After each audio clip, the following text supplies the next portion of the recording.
السلام عليكم ورحمة الله وبركاته. اليوم بتاريخ 16/7/2024، وحضراتكم عارفين اللي بكرة إن شاء الله عاشوراء.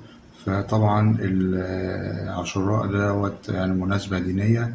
فاللي حصل إن النهاردة في عمان حاجة جديدة خالص على سلطنة عمان، وحادث العالم كله دلوقتي بيتحدث عنه، بسبب إن في واحد باكستاني دخل تجمع ديني في منطقة الوادي الكبير في مسقط سلطنة عمان. وكان فيه تجمع ديني حوالي أكتر من 700 شخص بيمارسوا شعائر دينية بمناسبة عاشوراء. فالباكستاني دوت دخل والمجمع دوت وضرب نار عليهم. طبعا دي حاجة غريبة عن سلطنة عمان.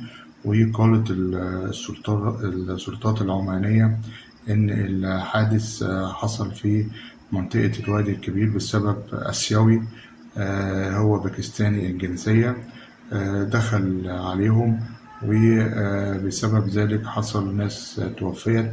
ولحد دلوقتي مفيش عدد الوفيات، يعني ما قالوش العدد الوفيات بالظبط، لكن هو في جرحى وفي ناس راحوا المستشفى. ولكن قوات الأمن العمانية قدرت تسيطر عن الحادث. والراجل الآسيوي أو الباكستاني لحد دلوقتي مش عارفين إيه السبب هو اللي يخليه يعمل كده. سلطنة عمان منطقة هادية جدا ومفيهاش أي مشاكل بتحصل، لكن دلوقتي في الوسائل الإعلام الأمريكية والأوروبية بتتداول هذا الحدث، الهجوم اللي حصل في منطقة الوادي الكبير في سلطنة عمان.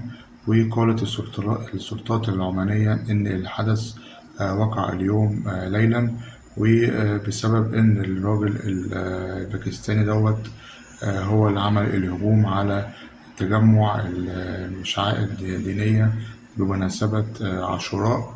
هل دوت تعصب ديني وبتاعهم لحد دلوقتي قبضوا عليه أو بتاع لسه ما قالوش بالظبط، لكن هم قالوا إن الحدث اللي حصل دوت في منطقة أو مسجد الوادي الكبير في سلطنة عمان. ندعو الله سبحانه وتعالى إن ربنا يسترها علينا جميعا يا رب العالمين، ويسترها على الإخوة في سلطنة عمان. دي كانت نبذة مختصرة عن الحادث اللي حصل في سلطنة عمان اليوم في منطقة الوادي الكبير. وأشوف حضراتكم على خير، والسلام عليكم ورحمة الله وبركاته.